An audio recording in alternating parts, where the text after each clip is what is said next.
सुप्रभात। आज हम अध्ययन करेंगे कक्षा 11 की हिंदी पाठ्य पुस्तिका आरव भाग प्रथम के गद्य खंड का अध्याय स्पीति में बारिश, जिसके लेखक हैं कृष्णनाथ। तो इस अध्याय का संपूर्ण व्याख्यान हम पिछले वीडियो में अध्ययन कर चुके हैं, जिसका लिंक आपको डिस्क्रिप्शन में मिल जाएगा। अब इसके सभी प्रश्नों को हल करते हैं। आइए, प्रथम प्रश्न है, इतिहास में स्पीति का वर्णन नहीं मिलता, क्यों? तो स्पीति एक स्थान का नाम है जिसके पाठ व्याख्यान में मैं आपको बता चुका हूँ। ये हिमालय के लाहुल क्षेत्र में पड़ता है। स्पीति जो चारों ओर से पर्वतों से घिरा हुआ है। तो यहाँ प्रश्न है कि इतिहास में स्पीति का वर्णन क्यों नहीं मिलता है। तो इसका जवाब है कि ऊंचे दर्रों और कठिन रास्तों के कारण इतिहास में स्पीति का वर्णन कम रहा है। एलंग्य मतलब जिसको लांघा नहीं जा सके, पार नहीं किया जा सके। भूगोल यहाँ इतिहास का एक बड़ा कारक रहा है कि एलंग्य भूगोल मतलब वह भूगोल जिसको लांघा नहीं जा सकता, भौगोलिक दृष्टि, वही इतिहास का एक बड़ा कारक रहा है। यहाँ आवागमन के साधन नहीं है। यह पर्वत श्रेणियों से घिरा हुआ है। मैं बता चुका हूँ कि यह चारों तरफ से पर्वत श्रेणियों से घिरा हुआ है। साल में 8-9 महीने बर्फ रहती है तथा यह क्षेत्र शेष संसार से कटा रहता है, अर्थात इसका संपर्क नहीं होता है, आवागमन नहीं होता है, तो संपर्क से कटा हुआ रहता है। कठिनता से 3-4 महीने बसंत ऋतु आती है और इस क्षेत्र में स्पीति में केवल 2 ही ऋतु होती हैं, एक तो बसंत ऋतु और बाकी जो हैं वो शीत ऋतु। तो बसंत ऋतु मुश्किल से 3-4 महीने ही आती है, बाकी की जो शेष जो महीने होते हैं वो शीत ऋतु में ही होते हैं। तो इतने कम समय में स्पीति का जनजीवन सामान्य नहीं हो पाता है। मानवीय गतिविधियों के अभाव में वहाँ इतिहास का निर्माण नहीं हो पाया है।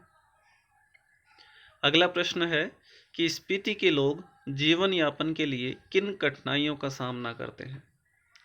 तो स्पीति में रहने वाले लोग जो हैं वो जीवन यापन के लिए सब प्रकार की कठिनाइयों का सामना करते हैं। स्पीति में साल के 8-9 महीने बर्फ रहती है तथा यह क्षेत्र शेष संसार से कटा रहता है, संपर्क में नहीं रहता है।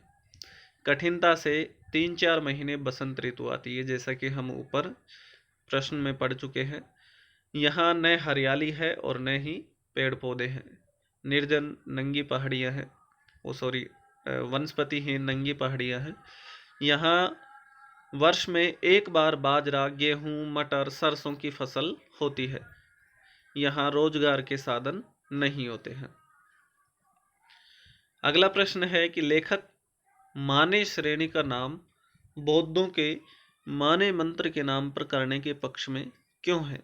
तो माने एक पर्वत श्रेणी का नाम है जो इसके दक्षिण में है, स्पीति के दक्षिण में है। तो माने जो पर्वत श्रेणी है उसका नाम बौद्धों के माने मंत्र के आधार पर रखने के पक्ष में क्यों है। तो इसका जवाब है कि बौद्धों के माने मंत्र की बहुत महिमा है। तो ये बौद्ध धर्म का माने मंत्र है, दिया हुआ है, ओम मणि पद्मे हम। तो यह एक ध्वनि मंत्र है जो साधना के समय उच्चारण किया जाता है और यह बौद्ध धर्म का बीज मंत्र है। लेखक के अनुसार पहाड़ियों में माने का इतना जाप हुआ है कि यह नाम उन श्रेणियों को दे डालना ही सहज है, सहज रहेगा, आसान रहेगा, उचित रहेगा। अगला प्रश्न है कि ये माने की चोटियां बूढ़े लामाओं के जाप से उदास हो गई हैं। तो लामाओं में बता चुका हूँ व्याख्यान में कि जो बौद्ध साधु होते हैं, उनको बौद्ध धर्म में जो साधु होते हैं, साधना करने वाले, उनको लामा कहा जाता है। तो पूछा गया है कि ये माने की चोटियां, माने पर्वत श्रेणियों की चोटियां बूढ़े लामाओं के जाप से उदास हो गई हैं। इस पंक्ति के माध्यम से लेखक ने युवा वर्ग से क्या आग्रह किया है। युवा वर्ग से वो क्या चाहते हैं लेखक। तो इसका उत्तर है कि ये माने की चोटियां बूढ़े लामाओं के जाप से उदास हो गई हैं। अर्थात इनमें किसी प्रकार का कोई कोलाहल, कीड़ा या चंचलता नहीं है। इस पंक्ति के माध्यम से लेखक ने युवा वर्ग से आग्रह किया है कि देश और दुनिया के मैदानों से और पहाड़ों से युवक युवतियां आए और पहले तो स्वयं अपने अहंकार को गलाएं, फिर इन चोटियों के अहंकार को चूर करें। कि यहाँ पर विभिन्न मैदानों से, पहाड़ों से युवक युवतियां आए और अपने अहंकार को त्याग कराएं और फिर अपने अहंकार को त्याग कर इन चोटियों के अहंकार को चूर करें। इन चोटियों को अपने ऊंचाई पर अहंकार है तो इन चोटियों पर चढ़कर आप इनके अहंकार को चूर करें, लेकिन आपके स्वयं के अंदर अहंकार नहीं होना चाहिए। आप अपने स्वयं के अहंकार को त्याग कराएं। तो ये स्पष्ट हुआ है। तो बूढ़े लामाओं के जाप से उदास हो गई चोटियों को। तो यहाँ सामान्यतः बूढ़े लामा ही यहाँ कर साधना चिंतन करते हैं। तो उनके साधना चिंतन से यहाँ शांति व्याप्त है, उदास हो गई है, इनमें किसी प्रकार का कोई कोलाहल, चंचलता नहीं है। इसलिए इन उदास व शांत चोटियों को अपनी क्रीड़ा, कौतुक, नाच कूद, प्रेम के खेल आदि से आनंद में बना दो, चंचल बना दो। इसलिए आग्रह किया गया है युवा वर्ग से। अगला प्रश्न है, वर्षा यहाँ एक घटना है, एक सुखद संयोग है, लेखक ने ऐसा क्यों कहा है? इसका जवाब है कि लेखक के अनुसार स्पीति में वर्षा बहुत कम होती है। वर्षा के बिना यहाँ की धरती सूखी, ठंडी व बंजर हो जाती है। इसलिए जब भी कभी वर्षा हो जाए तो लोग इसे अपना सुखद सौभाग्य मानते हैं। इसलिए कहा गया है कि वर्षा यहाँ एक घटना है, सुखद संयोग है, क्योंकि सामान्यतः यहाँ वर्षा होती नहीं है और जब वर्षा होती है तो उनके लिए वो सुखद संयोग के समान होती है। अगला प्रश्न है कि स्पीति अन्य पर्वतीय स्थलों से किस प्रकार भिन्न है? इसका जवाब है कि स्पीति अन्य पर्वतीय स्थलों से इस प्रकार भिन्न है। बिंदु दिए हुए हैं। प्रथम बिंदु है कि स्पीति में साल के 8-9 महीने बर्फ रहती है तथा यह क्षेत्र से संसार से कटा रहता है, संपर्क में नहीं रहता है, जिसके ऊपर के हम प्रश्नों में चर्चा कर भी चुके हैं। अगला बिंदु है कि कठिनता से 3-4 महीने बसंत ऋतु आती है और बाकी की जो समय होता है वो शीत ऋतु में होता है। इसलिए यहाँ न हरियाली होती है और न ही पेड़ पौधे होते हैं।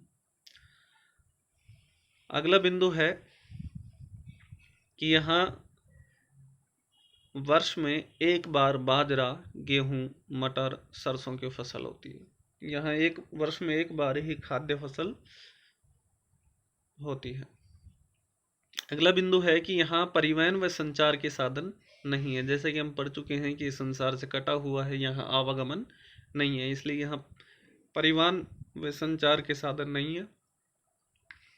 स्पीति में प्रति किलोमीटर केवल 4 व्यक्ति रहते हैं। अगर इनका औसत निकाला जाए तो प्रति किलोमीटर 4 व्यक्ति निकलेगा इनका औसत।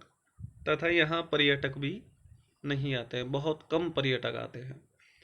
यहाँ का वातावरण भी उदास रहता है। उदास से तात्पर्य है कि वो चंचलता नहीं होती है, वो कोलाहल नहीं होता है, शांत माहौल होता है। अगला प्रश्न है कि स्पीति में बारिश का वर्णन एक अलग तरीके से किया गया है। आप अपने यहाँ होने वाली बारिश का वर्णन कीजिए। तो ये आप अपने स्वविवेक से कर सकते हैं, आप अपने अनुभव से लिख सकते हैं इस प्रश्न का उत्तर। तो इसका जवाब है कि बारिश का मौसम तपती गर्मी से राहत दिलाता है, चारों तरफ खुशी का माहौल छा जाता है, छोटे बच्चे बारिश में भीगने और खेलने लगते हैं, नदी तालाब सब भर जाते हैं, हरियाली से धरती हरी हरी मखमल के समान लगने लगती है, चारों तरफ मेंढक टरटराने लगते हैं, वृक्षों पर नए पत्ते फिर से निकलने लगते हैं, खेत फूले नहीं समाते हैं, खेत प्रसन्न हो जाते हैं। कहने से तात्पर्य है कि खेतों में भी हरियाली छा जाती है और उनके फूल फिर से उग जाते हैं, खिल जाते हैं। अगला प्रश्न है कि स्पीति के लोगों और मैदानी भागों में रहने वाले लोगों के जीवन की तुलना कीजिए। किनका जीवन आपको ज़्यादा अच्छा लगता है और क्यों? तो स्पीति में रहने वाले लोग और मैदान में रहने वाले लोगों की जीवन की तुलना करते हुए आपको किसका जो जीवन है वो ज़्यादा अच्छा लगता है और क्यों लगता है? तो इसमें आप स्पीति के पक्ष में भी उत्तर दे सकते हैं और मैदानी भागों के पक्ष में भी। लेकिन क्यों इसका सटीक जवाब देना है, तो इसका जवाब भी आप अपने स्वविवेक से दे सकते हैं। इसका जवाब है कि स्पीति में परिवहन व संचार के साधन नहीं है। मैदानी भागों में रहने वाले लोगों के पास परिवहन व संचार के साधन हैं। स्पीति में किलोमीटर केवल 4 व्यक्ति रहते हैं। मैदानी भागों में जनसंख्या बहुत ज़्यादा है। अगला अंतर है कि स्पीति में वातावरण उदास रहता है और मैदानी भागों में वातावरण जीवन से भरा हुआ रहता है। इसलिए हम देखें तो मैदानी भागों में रहने वाले लोगों का जीवन ज़्यादा अच्छा रहता है। अगर कोई व्यक्ति लोगों से जुड़ाव चाहता है, लोगों के संपर्क में रहना चाहता है, तो उसके लिए मैदानी भाग उचित रहेगा। किंतु कोई ऐसा व्यक्ति है जो केवल एकांत जीवन व्यतीत करना चाहता है, अकेले में रहता है, आत्मचिंतन करना चाहता है, ईश्वर चिंतन करना चाहता है, तो उसके लिए स्पीति जैसा स्थान उचित रहेगा। अगला प्रश्न है कि स्पीति में बारिश एक यात्रा वृत्तांत है। तो पाठ के प्रारंभ में मैं बता चुका हूँ कि ये गद्य की एक विधा है, यात्रा वृत्तांत, जिसमें लेखक अपनी यात्रा के अनुभवों को यहाँ सचित्र वर्णन करता है, सजोता है। इसमें यात्रा के दौरान किए गए अनुभवों, यात्रा स्थल से जुड़ी हुई विभिन्न जानकारियों का बारीकी से वर्णन किया गया है। आप भी अपनी किसी यात्रा का वर्णन लगभग 200 शब्दों में कीजिए। तो इस प्रश्न का जवाब आप सभी अपने अपने अनुभव के आधार पर लिखेंगे। जो भी आपकी यात्रा होगी उस यात्रा के बारे में यहाँ वर्णन करेंगे, किंतु उनकी भाषा शैली सटीक और सुनियोजित होनी चाहिए। तो अपने एक अनुभव का वर्णन किया जा रहा है यहाँ कि ग्रीष्म अवकाश में मैंने, आज से लगभग 5 साल पूर्व की बात है, कि ग्रीष्म अवकाश में मैंने अपने मित्रों के साथ वैष्णो देवी घूमने जाने की योजना बनाई। सबको मेरा प्रस्ताव पसंद आ गया कि हम सब वैष्णो देवी की चलेंगे। चूँकि यहाँ गर्मी थी और वहाँ ठंड था और हम थोड़े फ्री भी थे, इसलिए आध्यात्मिक दृष्टि से और घूमने की दृष्टि से हम वैष्णो देवी के चले गए।